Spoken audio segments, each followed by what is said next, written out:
What's up, everybody? It's Rob with R3 Shorts, here with another update video for you. Yes, sadly, I had to trim recently, so I don't look as stunningly gorgeous as I normally do. But hey, at least it helped secure me a major part in our local theater's production of Young Frankenstein the Musical, coming later this spring. So, yay?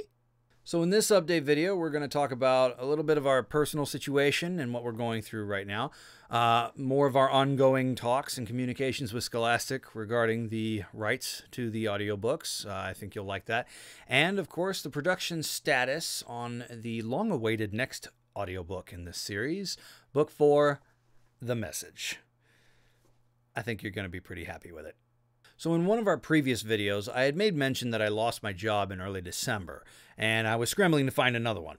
Well, thankfully, at the beginning of February, I was able to lock down a part-time job at a local grocery store, and even though we're not out of the woods yet, it's something.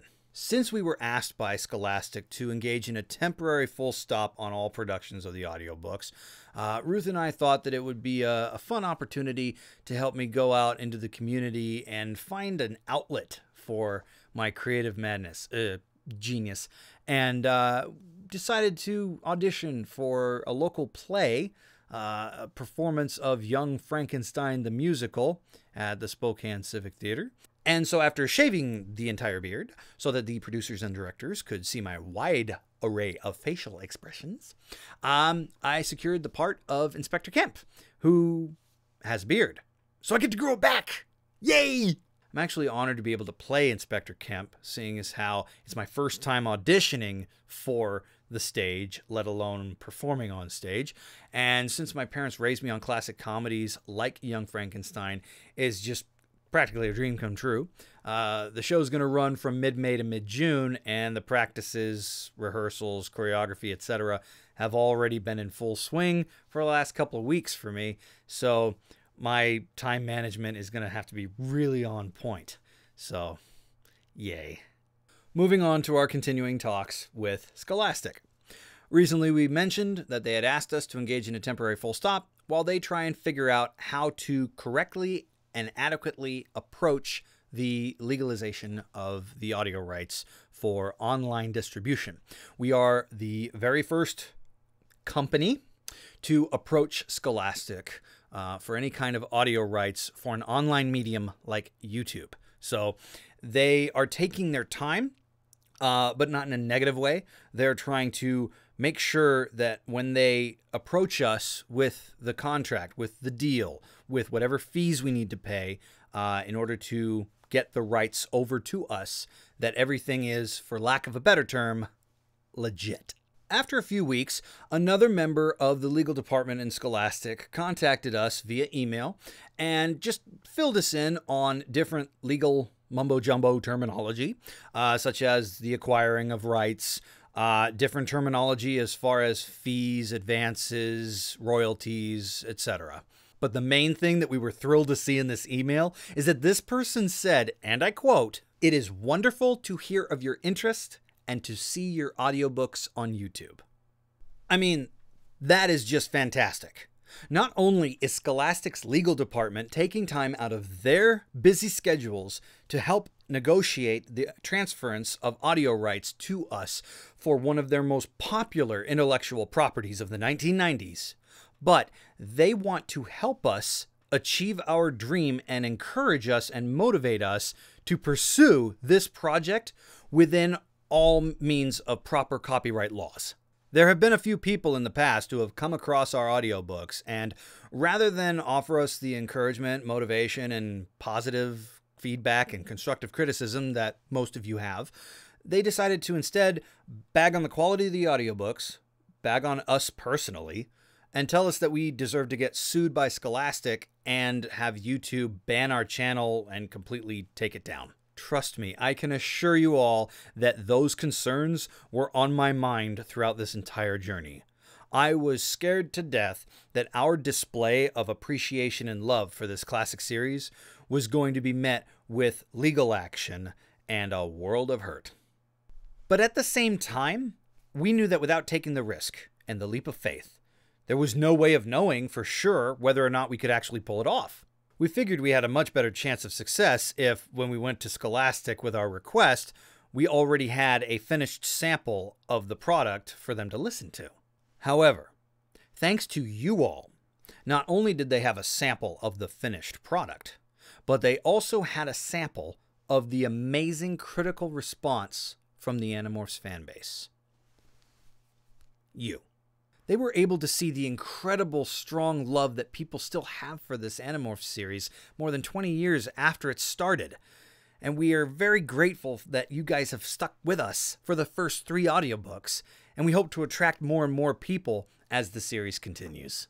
Speaking of which, we know that when a deal is reached with Scholastic that we'll be able to monetize our videos on YouTube. And that'll be great because we can do this full time. However, there is a little catch there. We have to meet the YouTube standards for our account in order to start receiving revenue.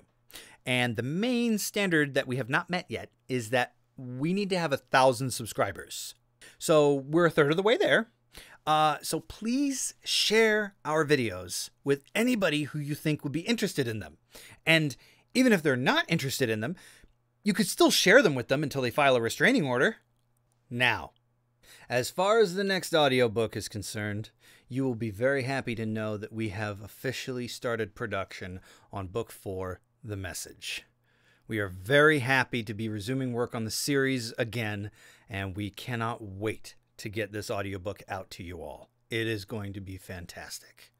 Now, as far as an official release date is concerned, we do not know when it's going to come out. I'm going to be splitting my time between my part-time job, the stage show, helping Ruth at home, and doing the audiobook. So we're going to have our plate full, but we're going to work hard on it, and we hope to get it out by mid to late May, but please do not hold us to that. We're actually going to start something new with all these audiobooks in that we're going to release trailers with cemented release dates in the trailer video so that you know we're not missing a deadline. This is the date that the audiobook is going to drop. So you can refresh our R3 Shorts homepage the day that it's supposed to drop, and it will be there. It's coming on this date, and we're not going to be late, and we're also not going to be sorry. The other major factor that's going to affect the release date of Book 4 is that we're going to be altering our recording and editing techniques so that the production quality will be even higher, and we'll be able to sell our audiobooks through Audible and get to Amazon and iTunes and all of those markets and make money there as well. Basically, the first 2 books were recorded on a very noisy gaming PC, so there was a lot of excess noise. The 3rd book was recorded on an iMac that was very quiet, but we still had our old mic.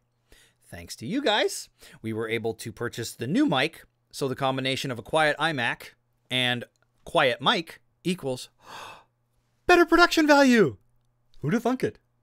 The last thing we want to mention is that in the future, when the deal with Scholastic is finalized to the point where we can sell our audiobooks on Audible and Amazon and iTunes, we're going to be taking a temporary hiatus from progressing in the series in order to go back and completely re-record and remaster books 1 to 3.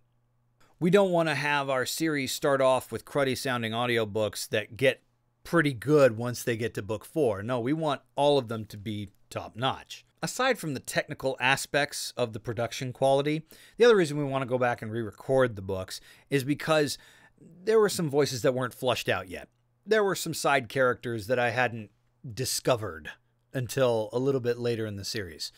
For example, Marco didn't have his gravelly voice until about midway through Book 1. If you compare his voice at the beginning of Book 1 to the beginning of Book 2, there's a noticeable difference. And the same can be said of Assistant Principal Chapman and a couple of others. So I really want to just fine-tune those voices and make them sound as good as possible. I also have certain takes throughout all 3 of those audiobooks that I kind of want to redo, just little lines here and there that I think could have been delivered with a different inflection. A lot of Rachel's. And also the thought speak in Book 1. I developed the ideology in Book 2 that they wouldn't be breathing when they're using thought speak. Well, during the entire opening where Visser 3 is taunting Elfangor in Book 1, he's breathing through thought speak, so it's kind of inconsistent and dumb. And the biggest reason for a remaster is Book 3. You might be asking, but Rob, what part of Book 3? All of it. Yes, I want to do a complete overhaul of Book 3. It needs it. It needs a complete overhaul in order to eliminate the entire morning voice thing that I did for Tobias's narration. That was a bad idea, and I'm still hitting myself for doing it. So that's our update video for you so far. We hope to be bringing you more great news and more great content in the coming weeks. If you haven't done so already, please like this video and subscribe to the channel. Hit that little bell icon down there, and you will be notified when the trailer drops, to be notified when the audiobook drops, whenever that is. Bye.